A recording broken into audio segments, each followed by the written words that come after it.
What's your story? Whether you're a client or an independent financial advisor, we know you face many important decisions that can affect your and your clients' long-term financial success. Welcome to the WIN Podcast, What's Important Now with Corey Heimensen, accredited investment fiduciary and president of Heimensen Wealth Advisors. In this podcast, Corey helps you identify your goals and objectives through financial education and comprehensive planning, while inspiring you to make better behavioral decisions in your personal finance. With a twist on pop culture and current events, join us as we explore growth and protection strategies for individuals, advisors, and their businesses. Come and discover what's important to you now.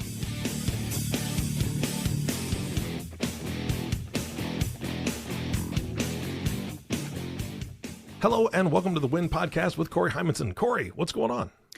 Mr. Eric, new day. Good to see you. New day. It's good to see you too, sir. And we've got a lot to talk about today. And I'm such a geek. I love this. I love the subject that you've chosen for today. Why don't you tell the audience what we're talking about? Yeah, we're shortening it up. We're calling it AI, fact or fiction. AI, fact or fiction. AI. And so artificial intelligence, kind of a big phrase, I guess I'd say. I don't know, 2023, it seems like that's been kind of a popular topic in the media and so forth. So I thought we'd dive in. Well, I did notice, and I like this. I noticed that you're wearing a basketball jersey today. Philadelphia 76ers.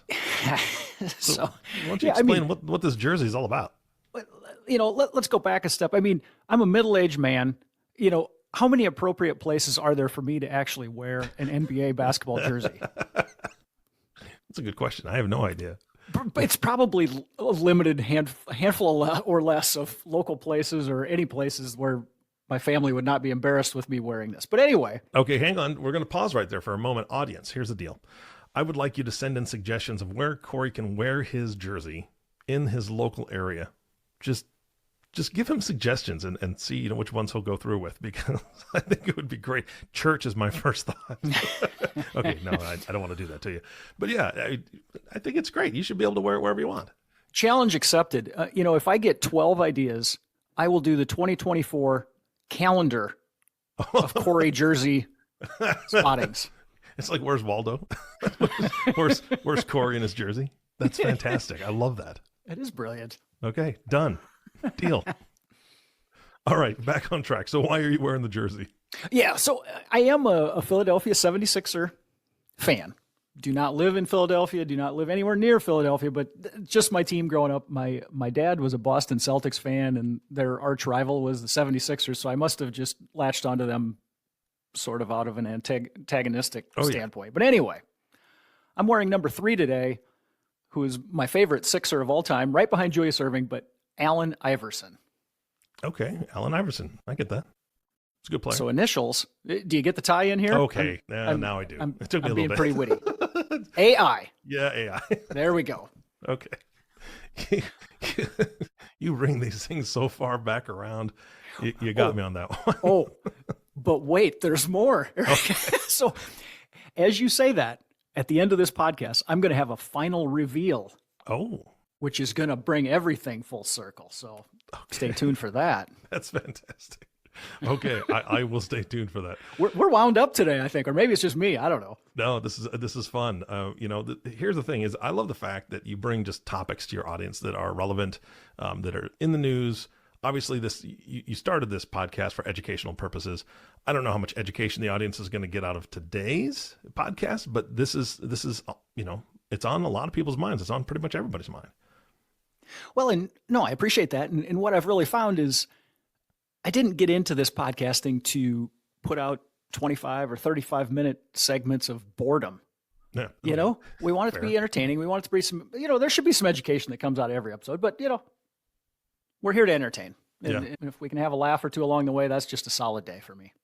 All right. So do you have like a basic description of what AI is in your opinion or from what you've read? Yeah, I think the average person, when they hear artificial intelligence, maybe they're thinking some robot from the future, or something. And that really is not what it is. If we really think about what is the basic premise here, and I think artificial intelligence is basically using computers or machines to to mimic problem solving that humans deal with, and if we can improve or make problem solving easier or thought about in a different way, it seems like that should improve society from a high level view. Yeah, I would think so. And so, the person sitting at home or driving in the car right now might say, well, geez, Corey, I mean, does any of this matter to me, or what are we talking about? And I think it does. I think it applies to everybody. So just me personally, as I was driving to work today, I thought, how often do I use artificial intelligence or something? And then I realized, how many days do I Google something? Mm-hmm. Essentially, I don't want some rocket scientist or computer scientist to call me out after this episode releases and, tell me I'm not defining things properly. But in a simplistic standpoint, if I type something into Google, I'm looking for an answer. Correct. And machines are bringing that answer to me a lot faster than if I have to go to my shelf in the basement of my mother's house and look up the Britannica encyclopedia section. Mm-hmm. Yeah, and those are all algorithms, right? Those are all just it's computer programming. It's a search function. You search, and it brings you, all the pages that somebody has created that the keywords will hone in on, right? So it's not artificial intelligence necessarily for Google. It's just the algorithms doing their job. Right. And so that's a great point, Eric. I mean, basically, as I'm talking here and as you're joining in, we're laying the groundwork of where we're going mm-hmm. for this conversation of artificial intelligence. So places like Google, or if you go back in time, like I always laugh at AskJeeves.com. I think was kind of the first one that came out. And this was like 1996. That was the fanciest one for sure. And I loved it because the logo was like a butler. Uh-huh. Jeeves, your butler, and that totally made sense because this so-called gentleman or assistant is going to help me find answers and information quickly, and that apparently never stuck because then Google started in 1998 and it became the leader, at least mm-hmm. for quite a long time.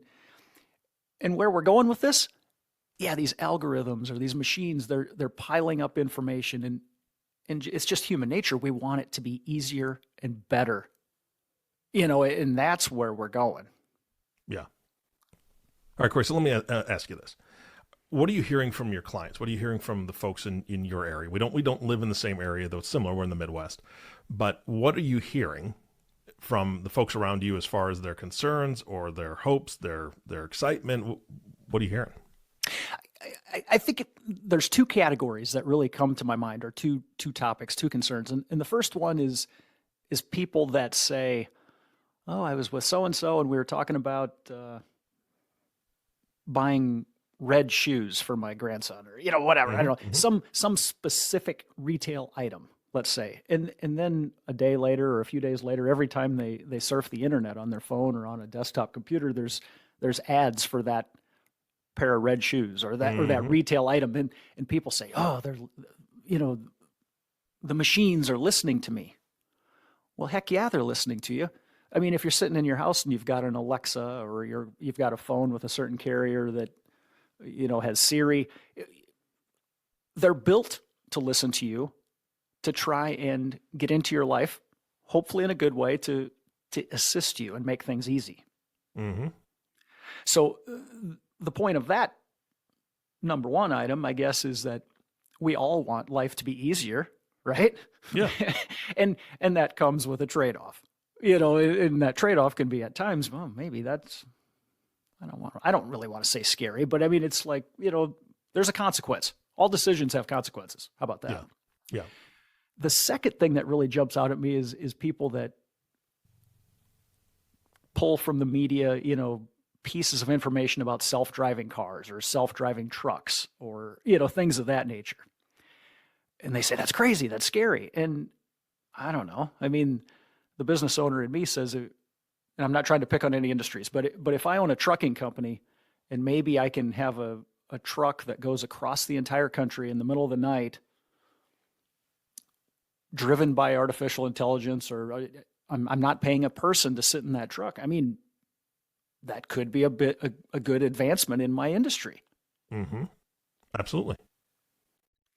And so those are maybe the two topics or items that get called out by clients or people I talk to. But boy, we can go down a whole list of jobs that I don't want to say would be in jeopardy, but could they be replaced by machines and be done better? And probably is the answer. At some point they will be. Absolutely. So this, and again, not to jump on the fear wagon, but let me tell you just an example from myself personally. You know that I do voice work. I do voice work on the side. I do this podcast with you, but I also do other voice work. And I belong to a couple different groups, and there are ways to find jobs to do voiceovers and things like that. One of them happens to be Fiverr, which is a gig economy website that anybody can join, and you can do any type of work as long as it's a gig. So let's just take voiceover work for an example. There are companies that are asking people, hey, we'll pay you $20 to read, 10 paragraphs and send it in to us. Some of these companies, what they're doing without people really researching what the company does or without researching where this recording is going, within the voiceover community and voice acting community, there's a huge issue because these companies will take these recordings, they've paid you for it, you've signed a contract that you didn't realize in the contract says they can use this voice in perpetuity, and they're creating and recreating that voice to do whatever they want. So essentially they've stolen someone's voice legally because you've signed a contract, and now they can create whatever they want. If they want to have your voice read, 20, 30, 20,000 books, they can do that. Never pay you because now they've got your voice and you were paid $20 for it, right? That's a huge fear among that community. And that's just one, that's just the tip of the iceberg. Like you said, truck drivers, eventually AI, eventually self-driving will get to the point where it's good enough and safe enough to where the federal government will allow it.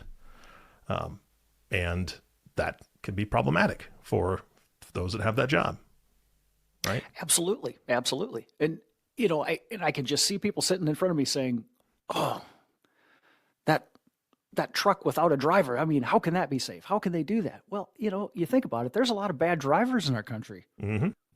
And that's just people that are distracted, maybe. Maybe they're just bad drivers without being distracted, but, maybe they're, you hate to say, under the influence of something. Maybe they're tired. I mean, arguably, technology-driven machines might be just as safe day in and day out as the average human driver.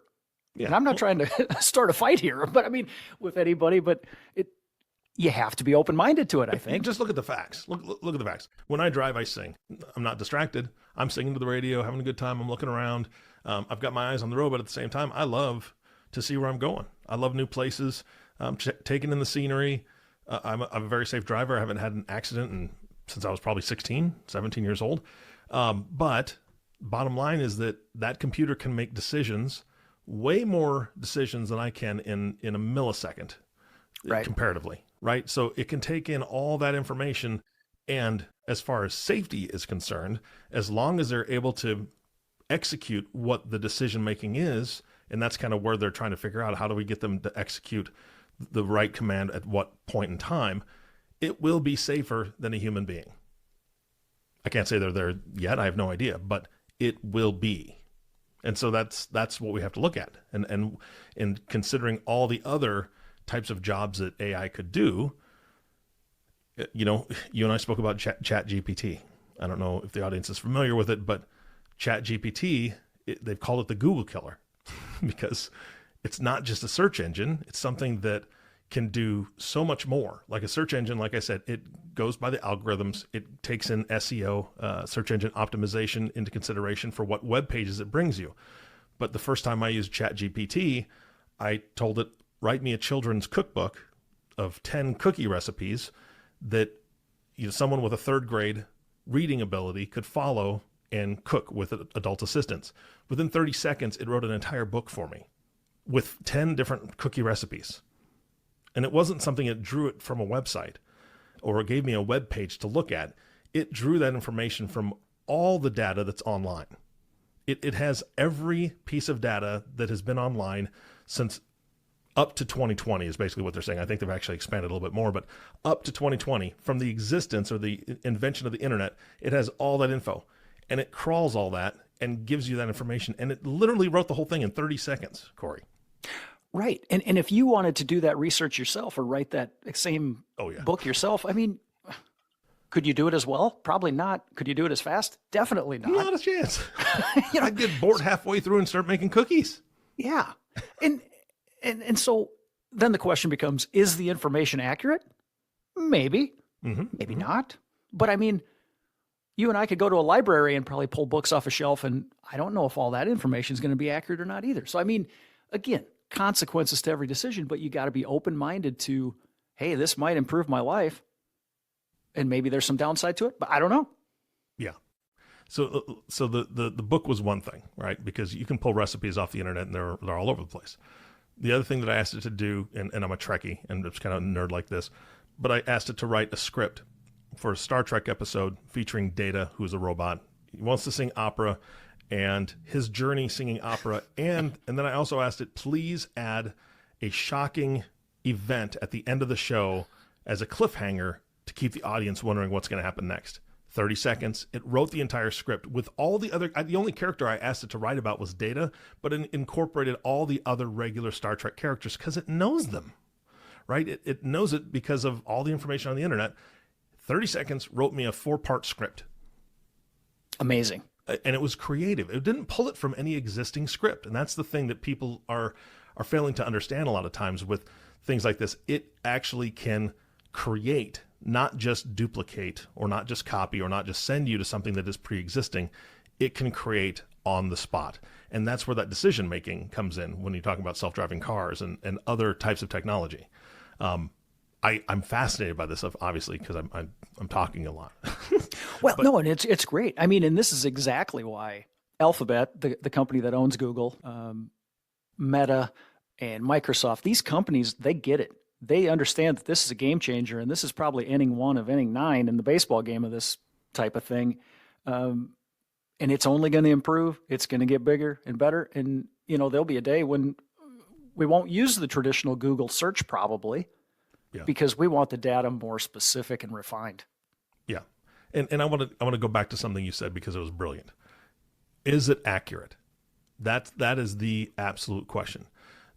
For creating a script, of course it was accurate because it's creating it. I've asked it to be creative. I've asked it to make something up on the spot. However, if you ask it for information on current, relations between Saudi Arabia and Iran, it's not going to be able to give you, it's not going to create something. It's going to take the knowledge that it sees on the internet and compile it and give you a synopsis of what it believes. It may not be accurate. It may be opinions taken from 17 different articles that 17 different human beings have written. And then it's saying, well, here's what I think out of these 17 different articles. That's where I would warn people. When you ask about, is this scary? Or we talk about, is it scary? That's where it can be concerning. And I showed you something before we hit the record button. There is a website out there, Synthesia, and you can just type your text and it has a created person. They're not real human beings. They look darn near perfect.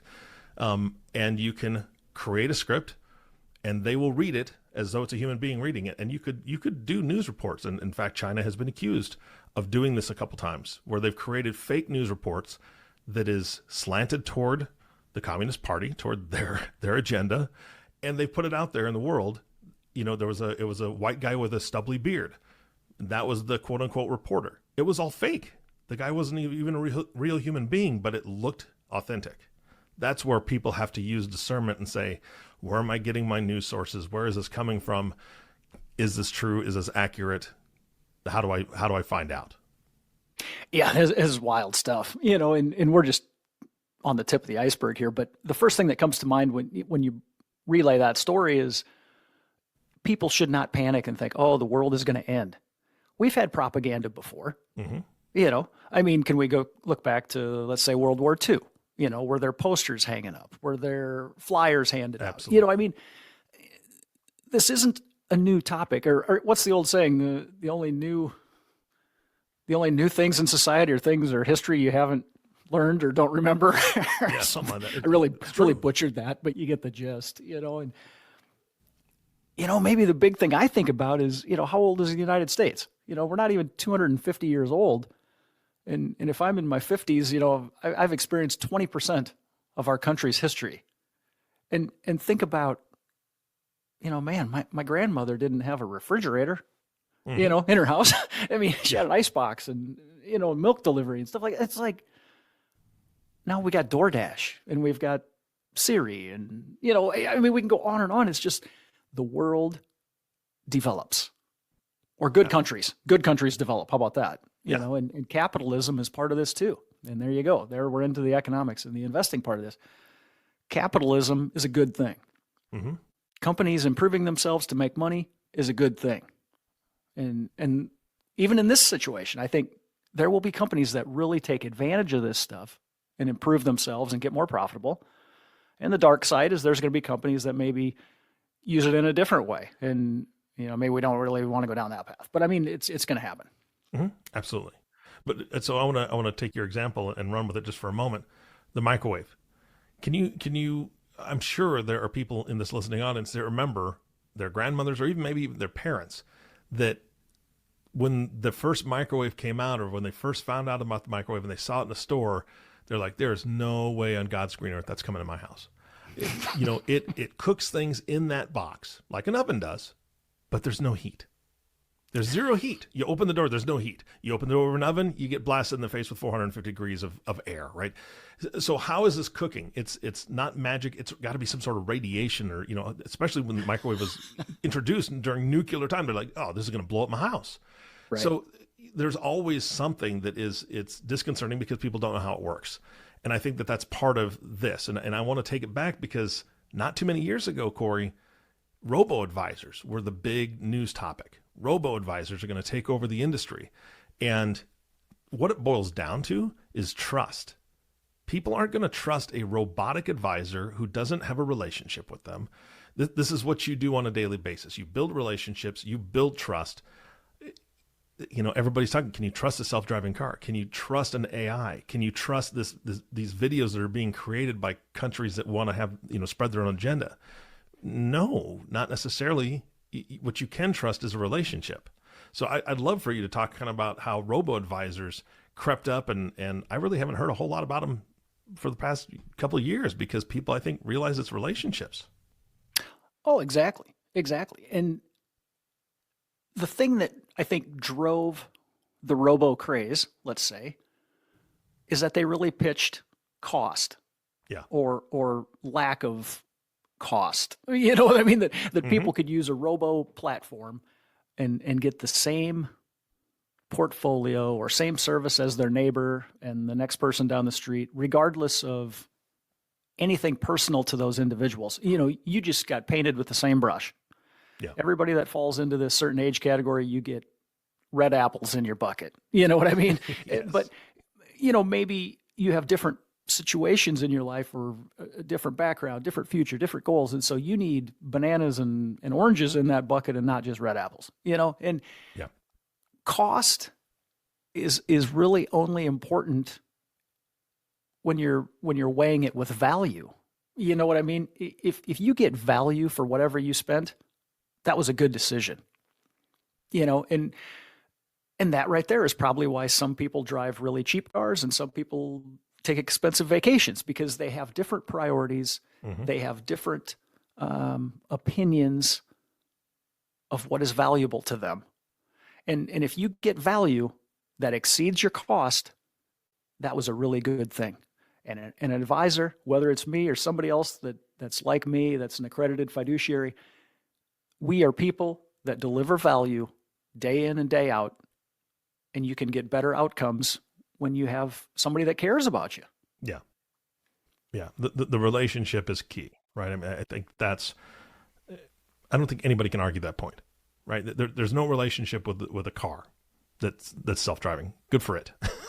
I'm going to tell you, I would love one that would self-drive me to San Antonio when we go visit family, because doggone it, 14 and a half hours sucks. We always drive because there's always a group of us. And if I could have it do that, and I could do something other than have my hands on the wheel and stare at the road and get stuck in traffic and stuff for that entire time, I can't tell you. Okay, so we did take my daughter's car down the last time we went, and it's got adaptive cruise control, and it's got lane recognition and all that jazz. My car doesn't. Hers does. It's super. So I can't tell you how nice it was when we were going through, I think it was in Austin. We were passing through the Austin area, and there was bumper to bumper traffic.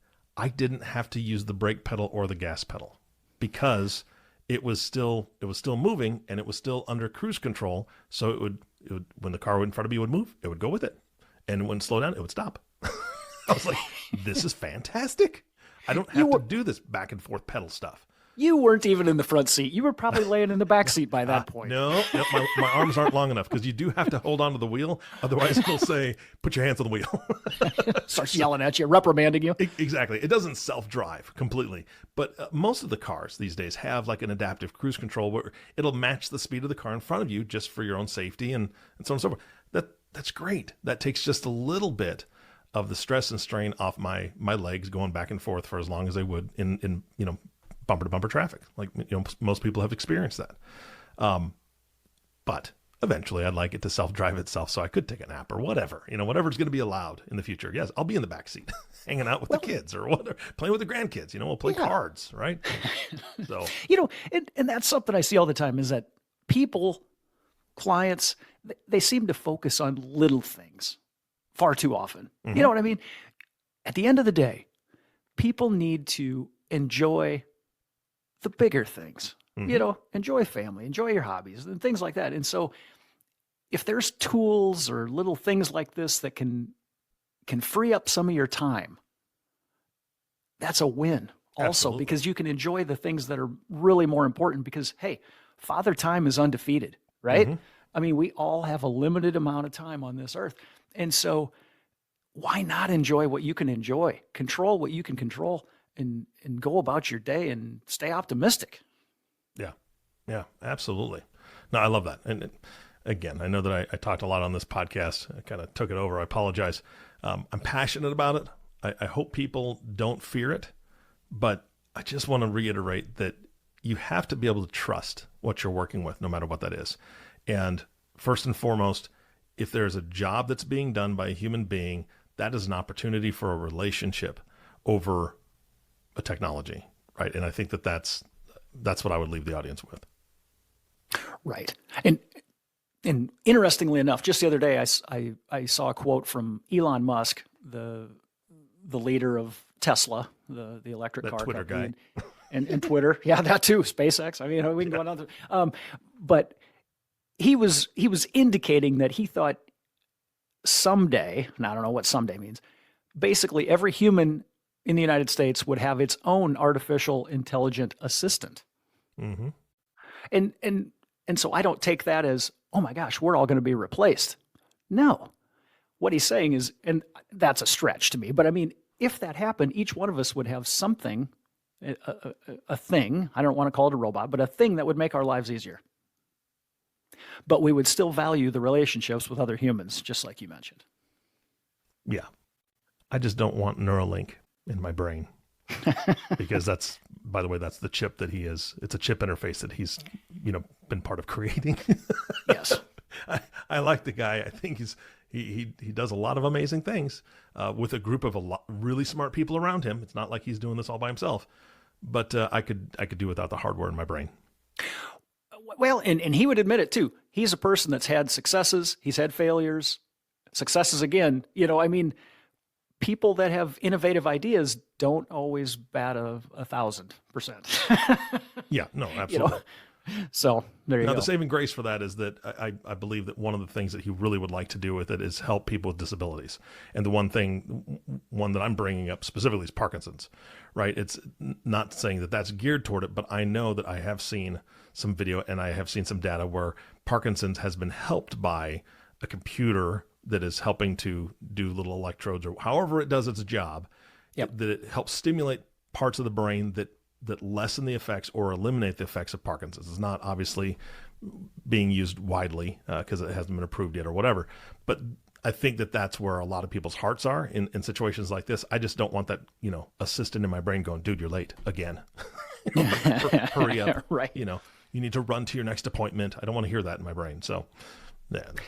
No, and that's awesome. I mean, and that really gets to sometimes I have to remind clients, especially older ones, they maybe start to get negative on the next generation or society, things like that. And I'll remind them, in general, is your life better today than it was a year ago, 10 years ago, 60 years ago? And I'm not trying to make that as a political statement to try and pick a party or any of that stuff. I'm just saying, in general, for most people, barring bad health changes, I think life does get better year by year.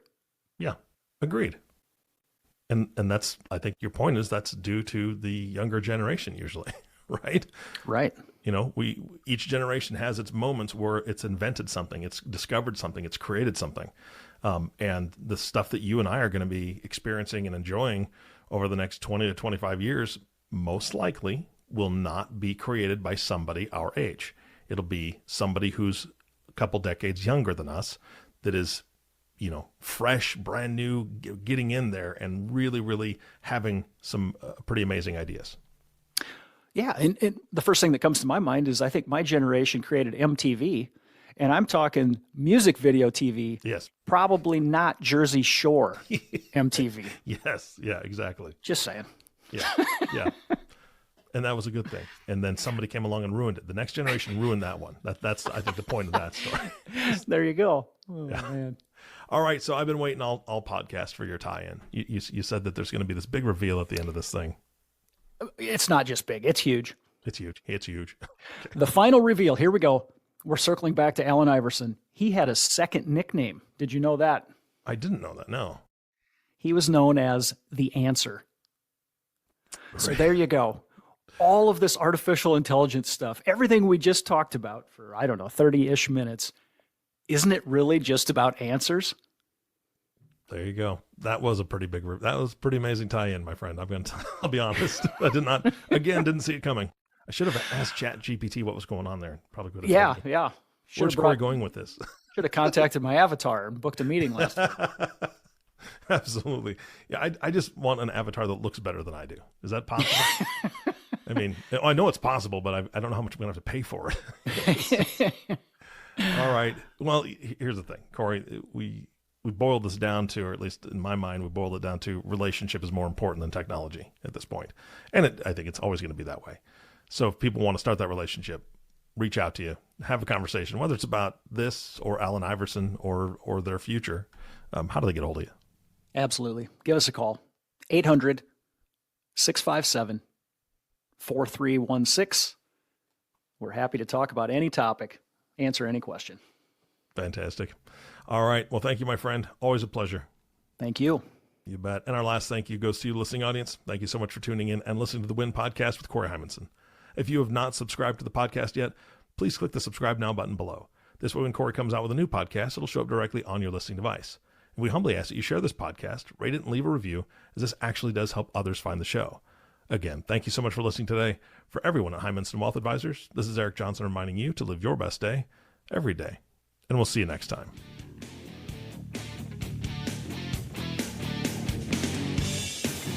Thank you for listening to the Win Podcast. What's important now? The show that helps you achieve your financial dreams.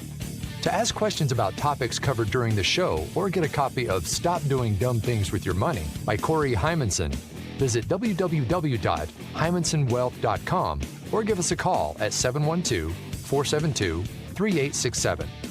Don't forget to click the follow button below to be notified when new episodes become available. Securities offered through Securities America Inc., member FINRA SIPC. Advisory services offered through Securities America Advisors Inc. Heimensen Wealth Advisors and Securities America are separate entities.